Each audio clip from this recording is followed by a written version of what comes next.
High level 26,000.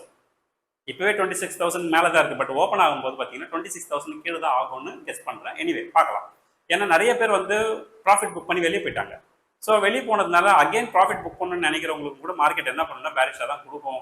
அந்த point of வியூவில் பார்க்கும்போது 26,000க்கு கீழே மார்க்கெட் போகிறதுக்கு வாய்ப்பு இருக்குது. 25,800 உங்களுக்கு மார்க்கெட்டில் சப்போர்ட் இருக்குது. இது எப்போ பிரேக் அவுட் ஆகும்னு பார்த்தீங்கன்னா 26,150க்கு டச் பண்ணிடுச்சுனாலே பிரேக் அவுட் ஆகிடும். பிரேக் அவுட் ஆகிடுச்சுன்னா அதுக்கப்புறம் ஒரு 250 பாயிண்ட்லேருந்து 300 பாயிண்ட் வரைக்கும் மேலே போகிறதுக்கு வாய்ப்பு இருக்குது. அதாவது 26,800 வரைக்கும் போகிறதுக்கு வாய்ப்பு இருக்குது. அப்படி சப்போஸ் இல்லை பேரிஷாக தான் போக போகுது அப்படின்னா உங்களுக்கு பிரேக் டவுன் பாயிண்ட் பார்த்தீங்க 25,450 கொடுத்துருக்கு. 25,450 டச் பண்ணிச்சுன்னா அகைன் அங்கேருந்து ஒரு 300 பாயிண்ட்ஸ் வரைக்கும் மார்க்கெட் டிராஸ்டிக்கலாக கீழே தான் போகும். இந்த ஷார்ட்ஸோட ஃபுல் வீடியோ வேணும்னா நீங்கள் ரிலேட்டட் வீடியோவில் நான் உங்களுக்கு கொடுக்குறேன். நீங்கள் அதை கிளிக் பண்ணி ஃபுல் வீடியோ பாருங்கள். கண்டிப்பாக உங்கள் லைஃப்பில் பெரிய மாற்றத்தை ஏற்படுத்தலாம்.